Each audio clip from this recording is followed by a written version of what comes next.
गुज़श्ता दिनों barrier town में एक अजीबो-गरीब वाक़या हुआ। प्रॉपर्टी नामा के सीईओ और फाउंडर मोहम्मद इस्माइल को गन पॉइंट पे किडनैप किया जाता है। दो गाड़ियाँ, एक आगे लगी और एक पीछे लगी। एक बंदे ने उसमें फायर कर दिया मेरे के ऊपर, अपनी गाड़ियों में बिठा के फिर वो ले गए और नेक्स्ट डे उन्होंने कहा जी कि आप 2 अरब रुपया दें। 2 अरब रुपया पहले मांगा उन्होंने आपसे, फिर ये 25 करोड़ तक आया। तो इस दौरान आपने कहा कि टॉर्चर, तो किस चीज़ से मारते थे आप? वो पाइप होते थे, बिजली की वो जो तार टाइप होती है उस तरह। इतने दिन ये बात छुपाई क्यों गई? लेकिन वो ये मुझे कहते थे कि अगर सोशल मीडिया पे ये चीज़ आई या टीवी पे आई या बाहर किसी को पता लगा या पुलिस को पता लगा कि तुम अगवा हो चुके हो तो हम आपको गोली मार देंगे। आप बहुत सारे लोगों के लिए मोटिवेशन है, तो अब आपकी हिम्मत जो है वो कायम है? क्या सोच रहे हैं कि दोबारा फील्ड में जाएंगे उसी हिम्मत के साथ? मंजिलें लाख कटन आए गुजर जाऊंगा, हौसला हार के बैठूंगा तो मर जाऊंगा। जितने दिन आप किडनैपर्स के पास रहे हैं उन्होंने आपसे कोई बातचीत की थी? ये ज़्यादातर यही पूछते थे कि फ़लाने के पास कितना पैसा है, फ़लाने के पास कितना है। जो फिर मेरे मोबाइल में नंबर्स होते थे उनके बारे में पूछते थे, ये कौन है, ये कौन है। अस्सलाम वालेकुम नाज़रीन, पीफा पाकिस्तान के साथ मैं हूं अवैस अली। गुज़श्ता दिनों बैरियर टाउन में एक अजीबो-गरीब वाक़या हुआ जहां पे प्रॉपर्टी नामा के सीईओ और फाउंडर मोहम्मद इस्माइल को गन पॉइंट पे किडनैप किया जाता है और उसके बाद किडनैपर्स की तरफ से रैंसम के तौर पे 25 करोड़ की डिमांड होती है। सबसे पहले जो डिमांड होती है वो 2 अरब की होती है, उसके बाद मुज़ाकरात होते हैं और ये डिमांड जो है वो 25 करोड़ तक आ जाती है। मोहम्मद इस्माइल की फैमिली की तरफ से 15 करोड़ रुपया मुहैया किया जाता है। उसके बाद पुलिस हरकत में आती है, कार्रवाई होती है और मोहम्मद इस्माइल को बाजियाब करवाया जाता है। मोहम्मद इस्माइल साहब हमारे साथ मौजूद हैं, लेकिन इनकी किडनैपिंग के साथ साथ एक और क्वेश्चन बहुत ज़्यादा हाइप क्रिएट हुई जिसकी वो ये था कि इतने दिन पुलिस की जानिब से या फैमिली की जानिब से या दोस्तों की जानिब से ये इतला सोशल मीडिया पे क्यों नहीं दी गई कि मोहम्मद इस्माइल जो है वो किडनैप हो चुके हैं और अब किस हालत में? आइए जानते हैं मोहम्मद इस्माइल से कैसे उनको किडनैप किया गया और पुलिस ने उनको छुड़वाया कैसे। अस्सलाम वालेकुम। सलाम। कैसे हैं सर? अल्लाह का शुक्र। सबसे पहले तो मुझे ये बताएं कि उस दिन क्या हुआ था, आप कहाँ जा रहे थे और कैसे आपको किडनैप किया गया? मैं फ़ुटबॉल खेलता हूँ रेगुलर, तो फ़ुटबॉल खेल के वापस रात को आ रहा तो अचानक 2 गाड़ियाँ, एक आगे लगी और एक पीछे लगी। तो एक उसमें से लगभग 5 बंदे अगली गाड़ी में से, 2-3 पिछली गाड़ी में से, तो एक बंदे ने उसमें फायर कर दिया मेरे के ऊपर। तो फिर मैं रुक के प्रॉपर मतलब गाड़ी से उन्होंने उतारा और अपनी गाड़ियों में बिठा के तो उसके बाद हैंड कफ करके आंखों पे पट्टी शट्टी बांध के तो फिर वो ले गए और नेक्स्ट डे उन्होंने कहा जी कि आप 2 अरब रुपया दें तो फिर आपको छोड़ देंगे। फिर बात करते करते मार कुटाई, जिसको आप टॉर्चर कह सकते हैं, वो भी चलता रहा। फिर उन्होंने कहा ठीक है आप 25 करोड़ रुपए दें तो हम आपको छोड़ देंगे।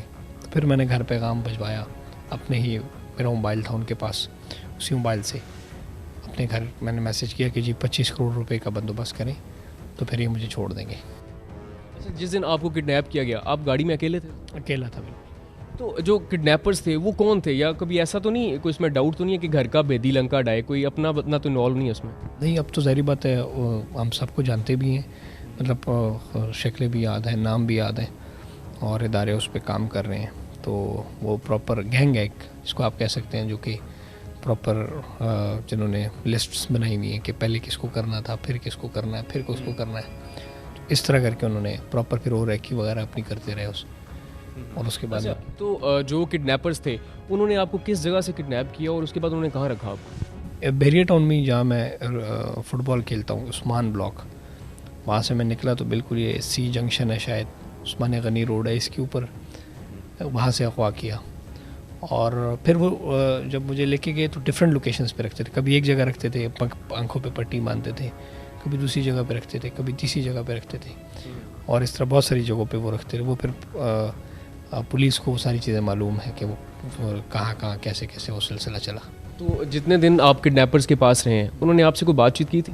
जी बातचीत होती रहती थी। क्या कहते थे आपसे? एक तो ये ज़्यादातर यही पूछते थे कि फ़लाने के पास कितना पैसा है, फ़लाने के पास कितना है। जो उनकी लिस्ट थी उसमें से बंदों के नाम लेके मेरे से पूछते थे, अच्छा यार ये बताओ इसका काम कैसा चल रहा है, फ़लाने का काम कैसा चल रहा है। तो वो बस मैं फिर मैं शाय का मार रहा होता था कि नहीं पता फ़लाना। एक व्लॉगर है रेस्टोरेंट्स का, पाकिस्तान में अच्छा बिज़नेस है उनका, उसका बार बार पूछते थे कि यार ये कितना पैसा कमा रहा है, ये कितना पैसा कमा रहा है, आपके साथ तो उसकी हेलो हाय होगी ये वो, ठीक है ना। इस तरह करके वो डिफरेंट वो, या जो फिर मेरे मोबाइल में नंबर्स होते थे उनके बारे में पूछते थे, ये कौन है, ये कौन है, ये कौन है, ये कौन है। अच्छा, आप अगवा हुए तो उससे पहले कभी आपको कोई धमकी भरी कोई कॉल, को आपको रैकी की गई या कोई ऐसे थ्रेटन कॉल आई थी? नहीं, ये तो चूँकि जब इन्वेस्टिगेशन हुई तो फिर पता लगा कि ये प्रॉपर इन्होंने अपनी रैकी वगैरह की थी। لیکن اس سے پہلے نہ ایسی کوئی دھمکی شمکیہ کبھی آج تک الحمدللہ کسی نے نہیں دی.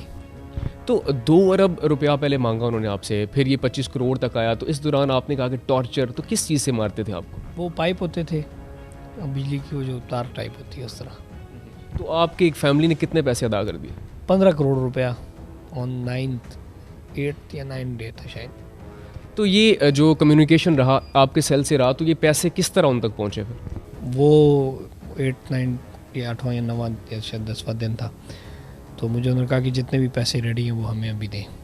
وہ مار مور بھی رہے. پھر میں نے گھر پینک ہو کے میں نے کہا چلے دے, میں گھر کال کرتا ہوں. گھر میں نے کال کی, میں نے کہا ابھی جتنے پیسے ریڈی ہیں نا تو وہ ارینج کریں, آگے پیچھے سے جہاں سالک فلانے نے کہا تھا اتنے میں دوں گا اتنے دوں گا, انہوں نے وہاں سے پھر ارینج کر کے پورا 15 کروڑ روپے پورا کیا. تو پھر انہوں نے کہا جی کہ آپ آ جائیں.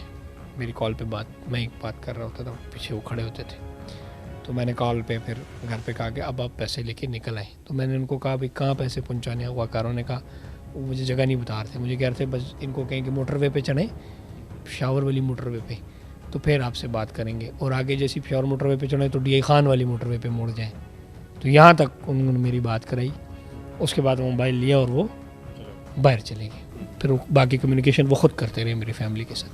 تو اس کے بعد پولیس نے کیسے آپ کو بازیاب کروایا؟ پولیس دیکھیں ابھی اس میں 10 کروڑ روپے رہتا تھا, وہ بھی ارینج کر رہے تھے, اور وہ یہی تھا کہ 10 کروڑ دیتے تو مجھے چھوڑتے. تو پولیس نے پھر ظاہری بات ہے جو ان کی ایجنسیز ہیں اور پاکستان کے اندر ان کو پتہ ہے کام کیسے کرنا ہے, اور جو پتہ نہیں جیسے بھی انہوں نے چیزوں کو وہ کیا, سارا ایک معاملہ کیا, اور انویسٹیگیشنز بھی تھیں, شک و شبے ساری, اس پہ پھر انہوں نے ریڈ کیا اور پراپر بازیاب کی.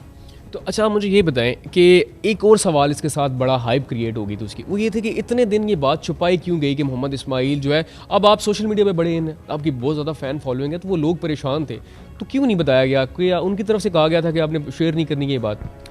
دیکھیں جب میں اغوا ہوا تو پیچھے لوگوں کو پتہ لگ گیا, تو سیم نائٹ سیم ڈے میری FIR بھی ہو گئی تھی کہ میں اغوا ہو چکا ہوں.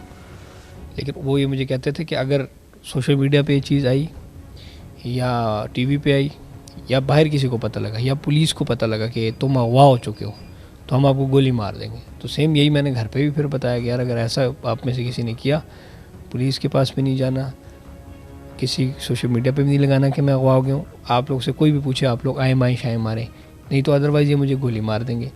تو پھر ہمارے گھر, لیکن وہ پولیس کے ساتھ تو پراپر ہماری فیملی ان ٹچ تھی, اور وہ پولیس ہمارے گھر پہ آتی تھی اور پراپر انویسٹیگیشن شروع تھی.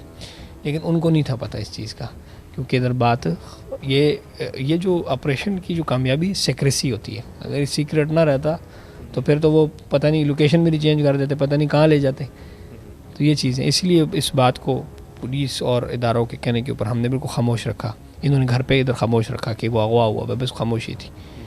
کوئی پوچھتا تھا تو بس وہ کہتے تھے بس آپ دعا کریں, یا پیسوں کی ارینجمنٹ یہ لوگ کر رہے تھے. اچھا آپ بازیاب بھی ہو گئے, پیسوں کے ابھی ان کے ساتھ مذاکرات ہو گئے, لیکن کس مومنٹ پہ آپ کو لگا کہ یار اب جو ہے نا مشکل ہے کہ فیملی کے ساتھ دوبارہ میں مل سکوں یا میں زندہ بھی رہ سکوں؟ ہر موقع کے اوپر ایسے ہی ہوتا تھا.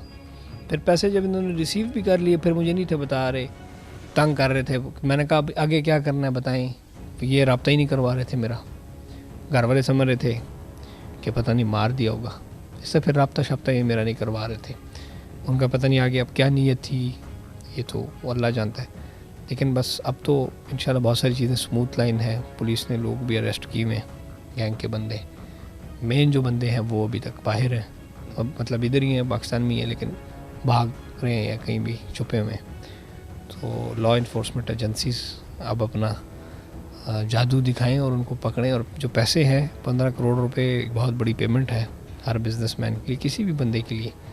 تو اسٹیٹ, یہ تو اسٹیٹ کے ملزم ہے, اغوا کاری تو اسٹیٹ کا جرم ہے. اسٹیٹ اب ان کو پکڑے اور جو ہے اس انصاف کو مکمل کرے. آپ کو اداروں نے بازیاب کروا لیا, آپ کی جان بچ گئی, تو کیا اداروں کی کارکردگی سے مطمئن ہیں آپ ویسے؟ دیکھیں جی مطمئن بالکل ہیں. وہی جو حوصلہ ہے اسی وجہ سے ہے کہ اللہ کا شکر اور فضل اور کرم ہے کہ ان کی اتنی اسٹرانگ ورکنگ تھی, پیشن تھا, ایک زبردست جو ان کی اداروں کی کوارڈینیشن یا جو بھی تھی. تو میں باہر, مجھے تو انہوں نے چھوڑا تھوڑی, مجھے تو یہ لوگ اٹھا کے لے کے آئے اور پھر بندوں کو اریسٹ کیا. اور ابھی بھی اداروں کے پاس اپنے ورکنگ کر رہی ہیں, مجھے اپڈیٹ کرتے رہتے ہیں کہ ہم یہ کر رہے ہیں یہ کر رہے ہیں, اور اعتماد میں لیتے رہتے ہیں. لیکن بات وہی ہے کہ یہ مشن कंप्लीट ही तब होगा जब ये पूरा एक केस वाइंड अप होगा, जब इदारे मुजरिमों को कानून के दायरे में लेके आएंगे और मेरी जो पेमेंट्स हैं वो रिकवर करवाएंगे। सर आखिरी सवाल, आप बहुत सारे लोगों के लिए मोटिवेशन है, आप तो बहुत सारे ऐसे क्लिप्स आपके वायरल होते हैं, तो अब आपकी हिम्मत जो है वो कायम है, क्या सोच रहे हैं कि दोबारा फील्ड में जाएंगे उसी हिम्मत के साथ? मंजिलें लाख कटन आए गुज़र जाऊंगा, हौसला हार के बैठूंगा तो मर जाऊंगा। सो हौसला नहीं हारना चाहिए किसी को भी, और बुरा और अच्छा वक्त हर किसी पे आता है। ऐसा बुरा वैसे किसी पे भी नहीं आया, लेकिन फिर भी एज अ मोटिवेशन यूथ है, नौजवान मुझे बड़ा फॉलो करते हैं, तो अगर मैं ही उनके सामने रोना धोना शुरू कर दूंगा तो उनकी भी उम्मीदें टूटेंगी। तो अल्हम्दुलिल्लाह हौसला कायम है, पाकिस्तान के इदारों ने हौसला दी है, जितने हमारे मोहब्बत करने वाले चाहने वाले इन्वेस्टर्स कस्टमर उनकी तरफ से बड़ा हौसला मिलता है। तो इंशाल्लाह सब कुछ सेटल डाउन हो जाएगा और बिल्कुल हौसले बुलंद है, और इंशाल्लाह बेहतरीन तरीके से काम करेंगे, जैसे पहले कर रहे थे उससे इंशाल्लाह अब ज़्यादा अच्छे तरीके से करेंगे। सो नाज़रीन, आपने देखा कि जुर्म की कैसी अजीबो गरीब दास्तान, जिसमें प्रॉपर्टी नामा जैसे शख्स जो कि पाकिस्तान के लिए रीढ़ की हड्डी साबित हुआ, रियल स्टेट में उसने अपना नाम बनाया, और बहुत सारे लोग ऐसे हैं जो उनको फॉलो करते हैं, उनको कैसे किडनैप किया गया और कैसे अदारों ने बार वक्त कार्रवाई करके उनको बाजियाब भी करवाया है। आइए ये भी जानते हैं इसके साथ साथ लोगों से कि क्या ये वो आग है कि जो सिर्फ मोहम्मद इस्माइल के घर लगी है, क्या कल किसी और के घर नहीं लग सकती? अदारों से ये भी अपील है, जहाँ पर आपने एक बहुत बड़ा कारनामा भी किया हुआ है, इसके साथ आप उन कल्प्रिट्स को भी गिरफ्तार करें, और मोहम्मद इस्माइल की जो 15 करोड़ की अमाउंट है एक बिजनेसमैन के लिए एक बहुत बड़ी अमाउंट होती है, उसको भी बाजियाब करें ताकि कल और कोई शख्स इस चंगल में ना फंस सके। अपना बहुत सारा ख्याल रखिएगा। अल्लाह हाफिज़।